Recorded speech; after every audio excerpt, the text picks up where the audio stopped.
if you don't take the risks, there is never a reward. But this is definitely one of those scenarios where brokers are losing money, and sometimes quite a lot. I've noticed, I believe there's two big challenges. Definitely the moment when we hired the first person, that it really felt good. Like when we were able to pay ourselves, like it's in a new introducing Michael is the CEO of his own company, one of the CEO, and he would like to ask you first of all, how is the experience in the event for you? The experience has been amazing so far, and we've really enjoyed it. We have a booth, and we got to meet a lot of interesting people, a lot of engagement. So yes, we definitely enjoyed it. So you really think that it's good for some companies, for example, same like yours, same business as yours, come to stand-up events like ProFX Media doing, right? Yeah, 100%. That's most definitely true, because we are a very niche type of business, and this is exactly our niche, the financial industry that has to do with trading and so on. If we were a restaurant, then people can come from the street, right? But when your market is so small, there is no way that you can find people just randomly. You really have to go to specific places, and this has been definitely one of those places. Thank you.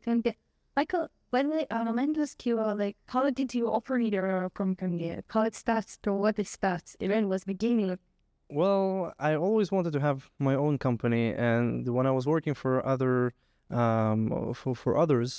I saw different management styles, and I saw different things that people were doing, and I felt that I want to have something of my own, and I want to treat my employees differently. At some point, I was developing a career. I became the chief data officer of a big financial firm. They had more than 550 employees at the time. And a good friend of mine, he finished his doctorate in computer science at a local university. He was a researcher. And I saw that I was able to do really well in the business intelligence sphere for financial companies. And we decided to open a company together. So I left my job as a C-level executive at a big firm. He left his position at the university, and we had no investors, no backing. There was no startup incubator, nothing at all. We just two guys with a dream and a shovel. And yeah, it was tough, definitely tough. And it was all just by self-raised capital, just our own savings. It wasn't even no money from family or anything like that, just our own money. And it took about a year and a half until we broke even. And after a year and a half, which is for tech companies, a year and a half is a very short time to break even. As far as I know, the average is like 3 to 5 years. And after a year and a half, we already started hiring people and so on. And it's been 3.5 years, 4 years now. And it's me, him, and another 15 employees or so. And we're still growing and building. So it means that you risk and then you achieve some success after the risk coming base up, you then the company used to be, right?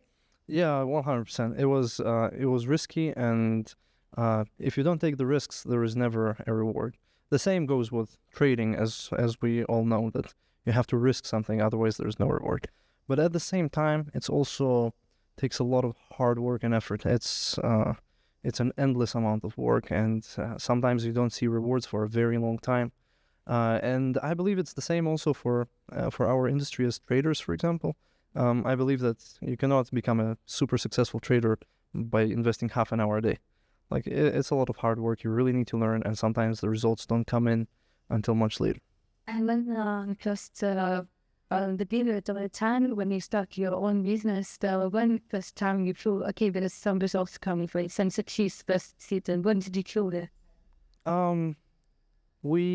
That's actually a really good question. I think definitely the moment when we hired the first person, that it really felt good. Like when we were able to pay ourselves, like our own salaries, even though the salaries were like absolutely tiny, just the fact that we were able to already cover expenses was a great achievement.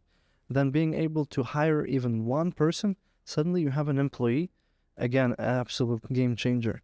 And one other moment that was really, really kind of reassured us that we were on the right path was when one of the really big tech providers has come.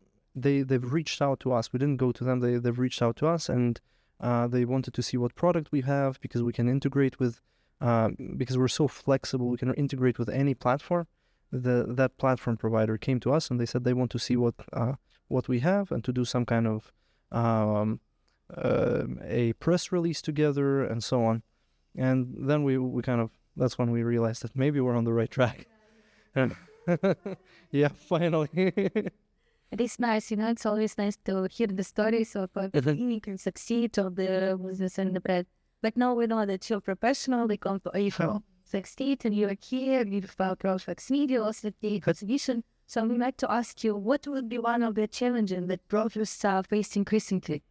So recently we noticed that it's been challenging for brokers to figure out some risky type of clients. So some clients, they tend to engage in scalping behavior, and they're becoming smarter and smarter. So we used to have scalpers that just open a trade, hold it for a couple of seconds, close it, and they made a load of money, and that's the way they were working. Now we can easily find those. That's not a problem.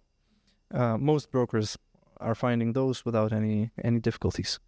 But it's a game of cat and mouse. So the scalpers became significantly smarter. At the beginning, they decided, okay, instead of closing a trade, I'm going to open a trade in the opposite direction. Increases the difficulty to find them. Then they decided to go one step further, and two clients come in, one of them buys, and a couple of seconds later, the other one sells. Together, they're making money. Then they decided to go even one step further. One of them buys in one brand of that group, and the other one sells in another brand of that same group. And again, together they're making money. We're able to catch all of those. There is no question about that. As long as we have the data, we know how to look for it, how to spot that, and prove that those people are working together. But this is definitely one of those scenarios where brokers are losing money, and sometimes quite a lot. And how they can change it, make risk less, but so.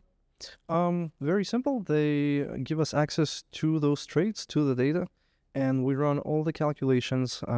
Some of that development took quite a while to write all the code, but it's ready, and we run it through our systems, and we can show them very, very clearly that specific accounts, specific clients are working together, and they're making money off of the broker rather than off of the market. Mm. And what's the challenges for the in the sales for the brokers? So there's definitely challenges there as well. I've noticed, I believe there's two big challenges. Sometimes brokers have too many leads because there's so many affiliates and so many introducing brokers, and everybody's sending something all the time. You don't have an endless supply of salespeople, right? There's only so many people that can sit on the phone and call. So in that case, the challenge is that you have too many leads, and most of them are not going to become clients. In that case, we help in multiple ways. We can help you predict which leads are going to be are most likely to become a client.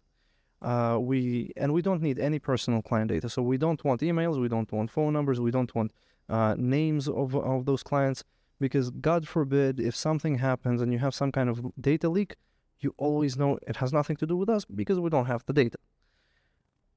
Now, using all the other data that you can provide, we'd be able to predict which ones will convert to be clients.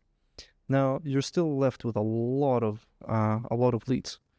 We have partners that we work with, and we are very big into partnerships. Instead of building something from scratch all the time, we really like to partner up with people that specialize in what they do. We have partners that specialize specifically in chatbots. Their product is actually amazing. They can do phone calls, and the chatbot can pretend to be a human being, and it's absolutely beautiful the way it works. That chatbot begins to contact all of those leads and looks for the ones that have the highest potential to become clients. And then those are being transferred to salespeople. So instead of the salespeople just picking up the phone, waiting for the other person just to put down the phone when they hear it's Forex. They only begin talking to people that are already engaged, that want to become clients and so on. So the efficiency rises significantly. This is definitely a big challenge that we have seen in the industry. And another challenge that we've seen in the industry has to do with existing clients. So many times you already have the clients, but you don't realize that they have more potential. I'll give you an example. Let's say that you have a client, the client deposited $5,000 into their account, but you don't know how much can they really deposit. Maybe they're sitting there on $100,000 that they have not deposited, and you just don't know. We can help with that as well. We can look through it and categorize those clients, and we could tell you that this client has 5,000 in their account, but they are most likely to be a client that will have 100,000. So you should really talk to them and see whether they would be interested in investing more. That is very interesting. And I want to ask you, what's your plan about your business? What's your goals? How? We're developing all the time. We create new solutions continuously. We work both with Forex and with props, and right now we're trying to grow into multiple directions. So we're trying to create more reports. We want to be a one-shop stop when it comes to specifically reporting. Everything to do with data, everything to do with AI. We have a specific niche that we want to completely fill. So this is our direction at this time. The goal is right. Yes, this is definitely the goal. Mike, thank you so much. We know that you can tell us so many about your company, and we wish you luck in your business, and hope to see you for our next event. Thank you so much. Have a great day.